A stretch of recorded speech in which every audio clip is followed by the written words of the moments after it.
think it's a very known fact now that fashion is one of the top contributors to the problems that we're having with the planet. Fashion, we have to admit, is like the second most polluting industry. And I think it's our duty as designers to work in a new era where we're trying to bring fashion closer to respecting nature. It's important to understand that waste is a huge part of what's affecting our planet. The footwear industry and the designers and creators involved in it need to take the reins of trying to think how we can be more of a positive impact on that. I think as designers, we can try to raise awareness. We can try to do our best to use the latest technologies available to minimize our carbon footprint. Just being around the island today and happen to see the city of Cienfuegos, I feel like the majority of the civilized world does not see where their garbage goes. And I think it's time that we have to be responsible and figure out how not to put more of it in the environment.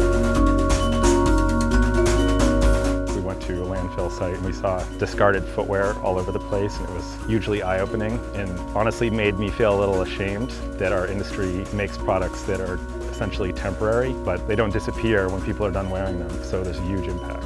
As a brand, Timberland made a lot of inroads in using organic and recycled materials, but I think the next big challenge is how do we close the loop and make a real circular product. The biggest way that designers can contribute is making less stuff, and then what we do make sure that it's stuff that we're repurposing or it's recycled. Thinking in just a different light, you can create from what you have, not what you need to get.